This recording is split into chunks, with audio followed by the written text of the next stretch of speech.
Welcome back, folks. We're back at it with the T3200SX Plasma Portable. One of my favorite machines of all time. It's actually a pretty cool unit. It's a portable desktop computer with a VGA monochrome plasma display. One of the best displays you could get in a portable at the time, as LCDs were still maturing, and well, nothing beats the warm glow of a plasma display on your portable computer. Anyway, the reason we're taking it apart again is because our display close switch is jamming up. I don't know why. I aim to find out, and the only way I'm going to do that... Oh, shit. What did I do? Oh, the keyboard just popped off. The only way I'm going to figure this out is by taking it apart yet again. And I just accidentally popped the keyboard off, so let's ignore that for a moment. There's a common issue with this model, irrespective of anything that we've done, where that switch just starts binding up, and I aim to correct it today. I don't care how long it takes me. I'm going to fix the problem. Anyway, what I was saying was... Did I get all those screws? I did, okay. What I was saying was... Yeah, we're going to tear it apart, and I'm going to remove the floppy drive this time. If I remove the floppy drive, I can get a good visual on where that switch is binding up and further what I need to do to correct the problem at hand. I hope this is a fun and exciting video, but let's be honest, nobody's watching these videos, so it's just for my own entertainment. Little self-awareness goes a long way, my friends. So let's take it apart. Again, this all started because I really was kind of curious as to the condition that the power supply capacitors were in. Now, some of you know this, some of you don't know this, but I run a small business where I actually repair and restore classic car stereos, and most of the stereos that I work on are from this time period. Now, car stereos are subject to stresses that are unique and not necessarily the same severity as a desktop PC, or in this case, a portable one. Car stereos live in a hot climate. So an automobile that's parked even in a cold day, if it's parked in direct sunlight, it can get very hot inside that car. Enough to kill a person, you know, and enough to kill a capacitor. So over time, over the course of the vehicle's life, the stereo does live in that hot dashboard, and even when it's not turned on, it's getting really, really toasty in there. And those capacitors tend to develop leakage. You know, they tend to stray out of value, and they leak electrolyte, which is corrosive, by the way. Just FYI. The point I'm making here is that those car stereos typically develop severe capacitor failure at around the 20 to 30 year life mark in their timeline. So hold on a second. So what's happening here is when I prior to assembling everything let me start over. So what's happening here is once I clamp everything down, it begins to fail. If I don't install the case screws, everything's fine. Like if I just install a couple of them. But once I start, you know, clamping stuff into position, it binds. So what I need to do is I need some kind of visual on that switch to see where that failure is occurring. And then I can make the proper adjustments. I'm not like most people. I'm not going to break the switch off and pretend it never existed. I want that switch to work because it has a real benefit. For example, if the machine's ever left on and the display is left closed, well, you know, that's not good to run a plasma display closed like that. It'll get pretty hot. Also, it burns away its life unnecessarily. It's just not a good idea. I also have a thing about keeping things original, like keeping machines and equipment running exactly as the manufacturer intended. That means every feature, everything has to work as nature intended. That's kind of my own little, what's the word for I should be using for that? It's just my own, I don't know, mantra, mentality, MO, whatever you want to use for that filler word there. That's just what I do.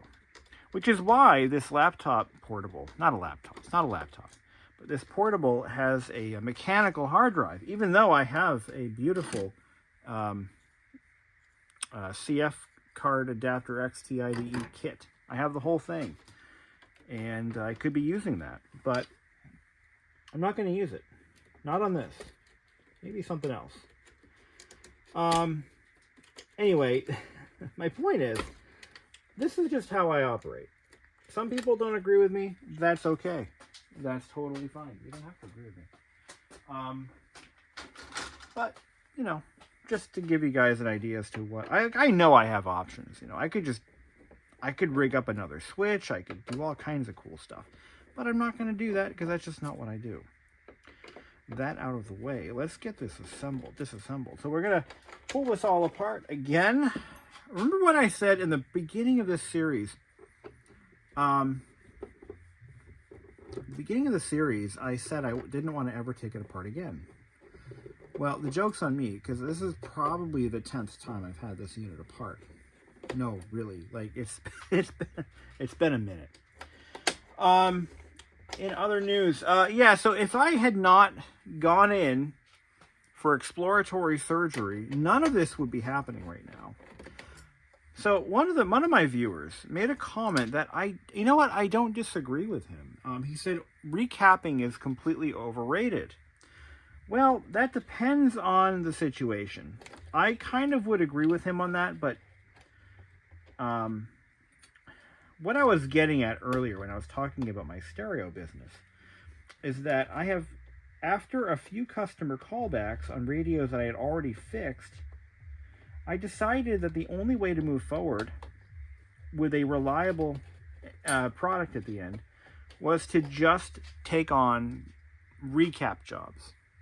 So radio comes in, no matter what's wrong with it, I'm going to recap the whole thing. Because after I started doing that, the callbacks stopped. The radios have so far survived.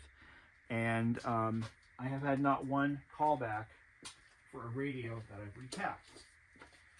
So I call that a success, because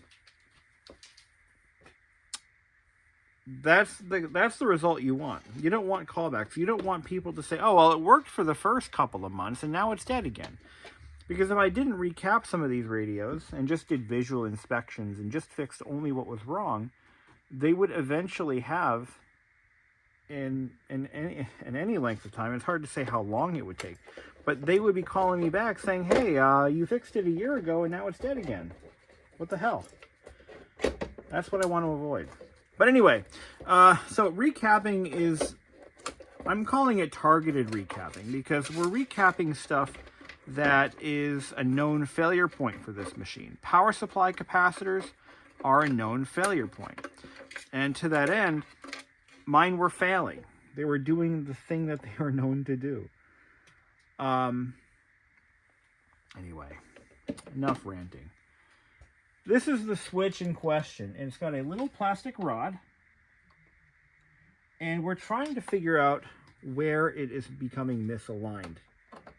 All right, so to do that, we're going to remove the floppy drive, take the battery case off, battery compartment, Getting back to my OCD-ness and keeping things original, here is the battery box that came with my parts unit. And this is a pretty slick piece of equipment. It's just a CR2032 case, little clamshell case, with a power switch. So if I need to reset the BIOS settings, I can do it in no time without doing a full disassembly. This is really cool. I like this, but I'm not using it because I have the factory battery mount with a new Tataran battery in there, and that's what I'm using. So I think it's cool, but I'm not going to use it. What gives? Okay. So we've got to take this plate off to get to the, I think to get to the flop. Yeah. Okay, there's that other screw. So we're going to just pull this all apart, and we're going to see where that fucking switch is getting hung up. So let's take this off. And I have, I mean, no matter what, I have a way of fixing it. I just need to know what to fix. I need to know where is the failure occurring, you know. That's pretty critical right now. Where is the problem? Why is the problem? See, now I can see right up in here. And we can exercise that hinge, clamp everything together. And we can exercise that hinge and see what the fuck is going on. So I'm going to go ahead, I'm going to put these screws in. Now I don't want to mount the panel at this point. I don't want to do that just yet. Let's just see if we can get an idea. I'm going to screw this down.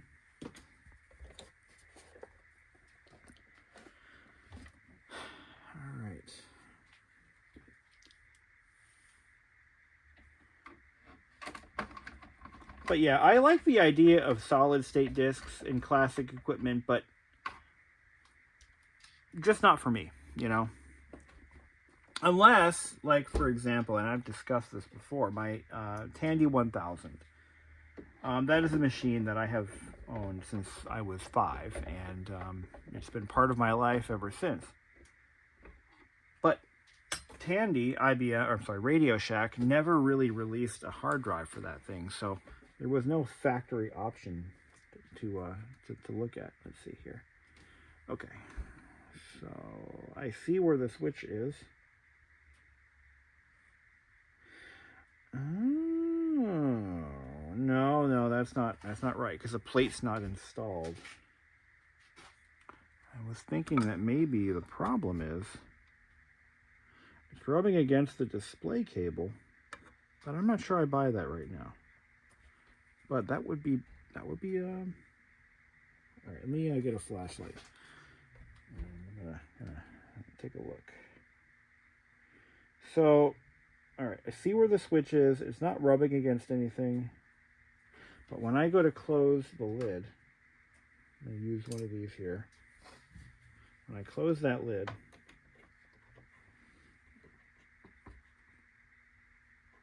okay, it hits the switch. And the switch is binding up.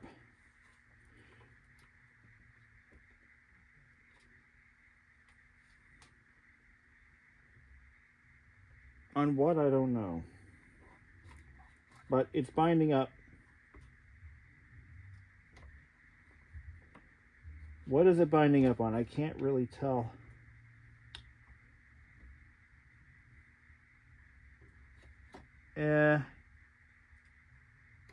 So right now it's stuck. So I can see it. I can see where it's stuck. Just can't see what it's rubbing on.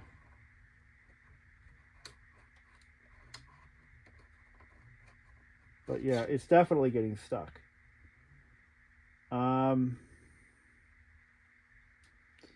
It looks like it could be. And if I release the, here, all right. If I loosen up this screw,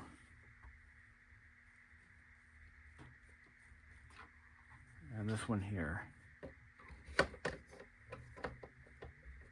and I lightly pull up on this,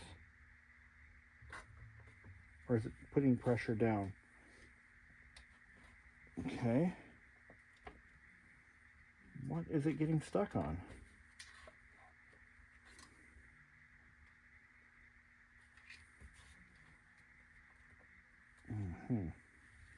Is it that cable down inside there? Let's move that cable. No, it's not the cable. What on earth?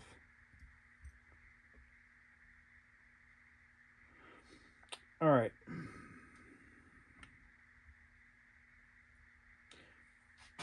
That's cool. If I lift up on it,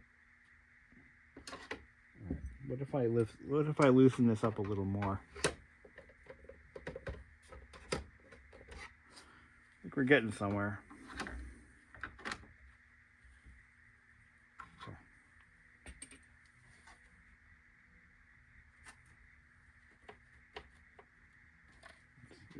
It's not letting up. Let's see if I can push it in.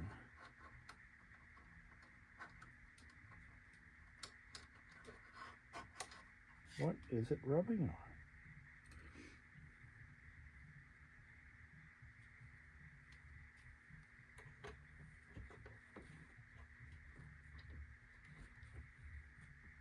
Okay.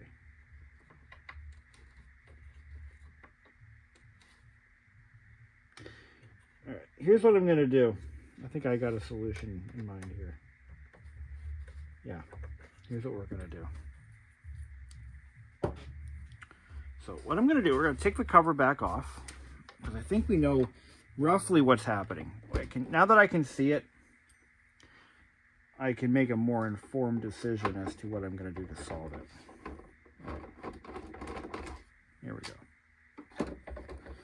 Yeah, I could do the lazy man lobster way, and that is to just break the switch off. But no.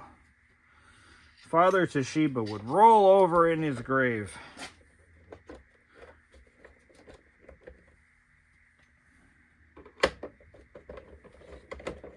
Be like, oh no, you not break up my switch. I don't know what he sounds like. I just assume. All right. You break up my switch.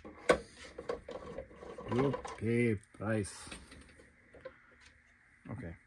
So it looks like it's rubbing up against the inside of the shell. Right about here. Okay. Yeah, it's not supposed to do that. All right. So what we're going to do is we're going to heat it up. We're going to heat it up. Heat it up. All right. Okay. So I'm going to bend it down. Yeah, the switch moves freely all on its own. It's not binding up anywhere else. It's not bent. So what we're going to do is we're going to just get some heat on that. And I'm going to take the switch off, bring it over to my shop, and we're going to make some adjustments. How's that sound? All right. Yeah, so we're going to kind of flex this rod downward a bit to make it clear. Just a little bit, not much. All right, I'm gonna go do that. All right, so we gave it a slight curve inward or outward and downward. So if it's rubbing up on the inside of the shell, then that will fix the problem. So that's what we're doing. And I can see why this switch is so problematic, because if you look at the construction of the machine overall, you know, there's a lot of variables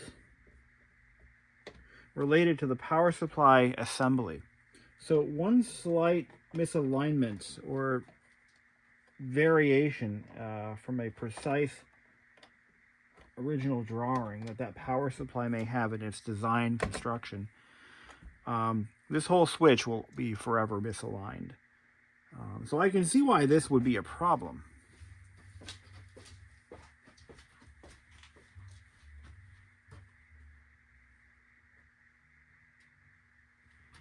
I mean, when you design something like this with such tight tolerances, but yet you use like a mixture of materials that are subject to, you know, environmental and age-related changes, yeah, that's going to happen, you know. Okay, so let's put the cover back on before we go nuts. Before we start, you know, assuming we fixed it, let's just verify that. I'm going to put the screws back in, torque them down. To a non-collector of vintage machines, first of all, you wouldn't be watching this video, but you'd be wondering, you know, why so much attention for such a, you know, worthless machine? Well, the reality is these are actually pretty sought after, and they really are. This particular model, especially, they are sought after. There are collectors of old plasma portables, and because there really weren't that many of them, and the ones that are left are just treasured. And the Toshiba T3200SX is the one that I chose because I'm not a plasma portable collector, but I do have a real soft spot for this machine.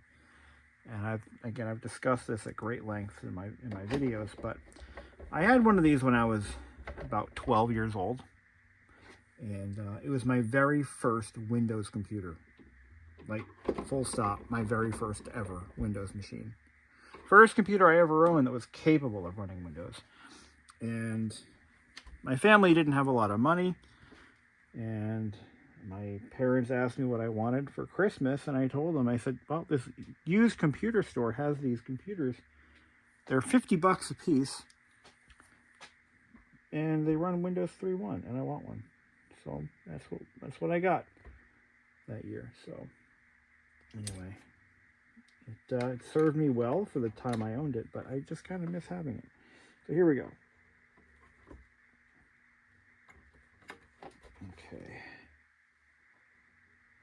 Okay. Ooh. What? Oh, it's moving the switch. Okay. I can't really see what's going on in there. I'm trying to get the light where I want it. But I think we fixed it for real this time. You can see it. I can see it moving, just barely. Here, let me get a good visual on it. So I can just see the plunger.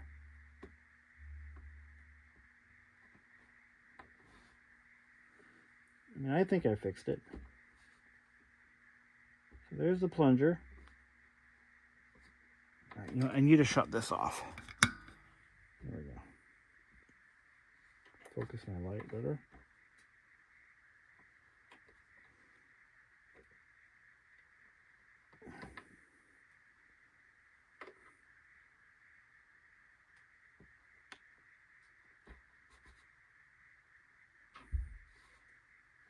I would say that fixed it. Yeah, I see it moving. It's returning to its normal spot. And if I press it with this, what else could I use? This guy right here.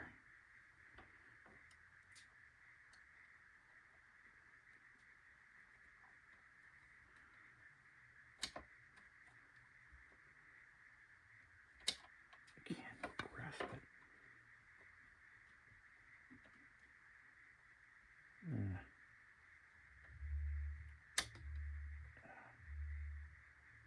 Well, I'll put it to you this way. If that doesn't fix it, I'd be shocked. If that wasn't the trick, I would be blown away, because I just don't know what else could be done.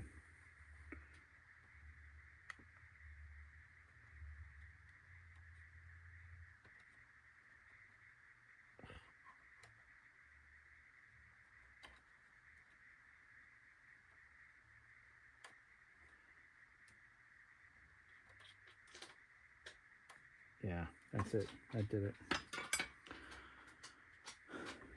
Yep, that should have done it right there. Okay. So now we'll put it back together again.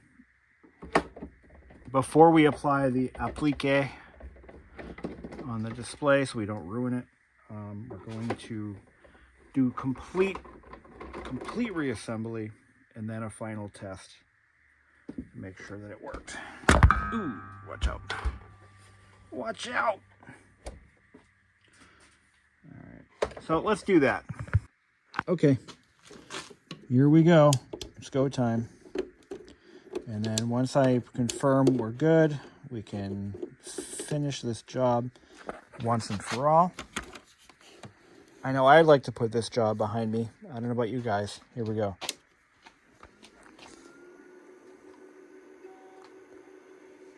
Okay, we got our base RAM test. I'm going to let it boot into Windows. Why not? We'll just kind of go from there.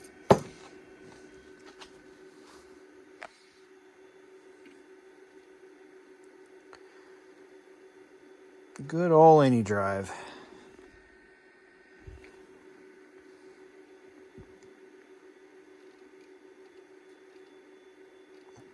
Ding, ding, ding, ding, ding. These will run Windows 95.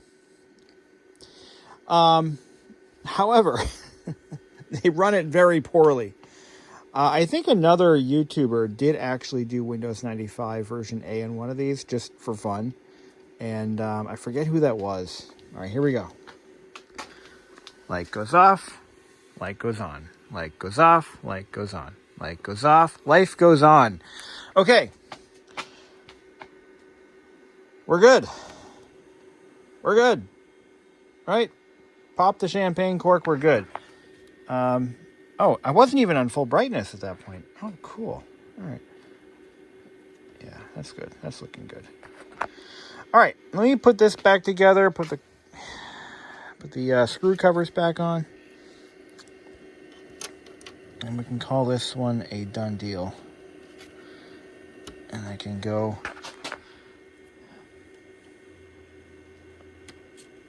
There we go. Put that back in there. Nice. Very nice. I could not have asked for a better ending for this project because seriously, I was starting to get a little bit nervous that I would never get this machine sorted. It's a legitimate concern, you know? So I did a quick, unable to initialize modem. Oh, yeah, I have to work on that modem thing. I don't know what the deal is with that, but I'm not too concerned about it either way. So look at that. Nice, nice, nice. Ah, this is so nice. So, as I was saying earlier in the video, I do have a real soft spot for these T3200s. And, you know, it took me, like I said before, a million years to get one that was in, you know, good enough condition to save, you know? Like, seriously, like, these are not easy to get. And I found a YouTube video, or I mean, no, it wasn't even a video, it was a write-up on how to, this is heartbreaking that somebody would even do this, but there's this freaking Gen Z kid, and it did this instructable on how to convert one of these into a modern PC. And it's like, really? Really, dude? Come on. Why? He was like, oh yeah, throw this away. You don't need that. Throw the keyboard away. That's trash. Throw the motherboard away. It's like, dude, come on, man. Like, there are people who are trying to legitimately save these, and here you are destroying them and telling other people to do the same. It's like, oh, God. Lord help me. Why would you do that? Why would you do that? Anyway, so if anyone needs parts, like I said, I'm keeping some of these, but let me know if you're looking for something. Some of these parts are salvageable, some of them are not. This one, the display back, is in remarkably good condition. All that's wrong with it is paint. That's it, just paint. Although I might keep this one. Actually, I probably should. But yeah, it's got paint issues. I don't know if, unless I could find some way to, you know what I need to do is invest in some silk screening equipment, and I can replace that right there. But for the most part, though, I have this bottom modem port door, which I won't need. I've got this. This is a rear-mounted modem. I'm keeping this. I've got this is I'm going to hang on to this as a potential production sample and send this off to a company to maybe have these reproduced. I haven't decided what I'm going to do with that yet. I haven't had enough buy-in to make that worthwhile, actually. I'm a little worried that I won't. I've got one of these status panels. I don't think I'll ever need that. Those don't really break. Miscellaneous bits of hardware. I'll let go of one of these hinge screw covers. Got some bracketing. I've got a complete logic board. Although I'm probably going to keep the BIOS chip. This one's already been reflashed. I don't know what's on it for a BIOS version. It's XT IDE compatible somehow. But oh no, that's on the RAM board. I've got a keyboard. I'm not going to use this keyboard. Mine's actually in. Maybe I will. This keyboard looks brand new. I'm going to clean this up. Maybe I'll use this. Oh, I don't know. If somebody needs a keyboard, let me know. Who makes these anyway? Alps. All right. So I've got a front cover for the display panel. This one's in really nice shape. These don't usually break on these, though. These don't usually go bad. I've got a backplane board. Not sure if I'm keeping the floppy or not. Those do go bad quite frequently, so I'd like to have a spare. This top cover, I'll let the top cover go. That was my sample hot staple. That's good. Just clip that off.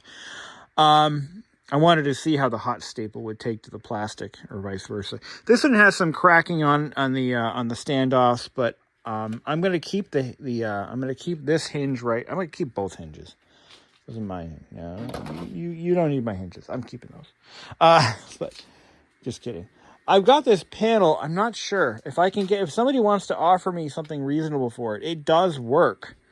It has one line down the side here, and that may or may not be correctable. I don't know, but I'm not at a point right now where I'm going to go try to fix it, because I have a good panel and I'm just going to stick with what I got. I use the extra fan in this machine just to improve its cooling capacity, because why not? But yeah, that keyboard's in better shape than mine. It has, the keycaps aren't as worn, but whatever. We're splitting hairs here. But if anybody needs any of those parts, like for real, let me know in the comments. We'll figure out a way to get in touch, and we can discuss what the terms will be or whatever. So, thank God it's fixed. It took so long to get this done. So much trial and error. Oh, I also have a spare battery box. If anybody needs a battery box. This cable here. I gotta clean this all. I'm gonna put all of these parts in a box and just keep them in a safe place, just in case I need them. Really would like to find a way to refinish this. That would be really nice. I got a back cover. It's got a little gouge mark in it, but otherwise fine. This is, I think, one of the parts that is always missing. I do not have a spare I/O cover. Unfortunately, I have what I have, and I'm not letting it go because these are impossible to find. So, all right, guys, thank you for watching, and if you see anything you like, let me know. We can maybe work out a deal.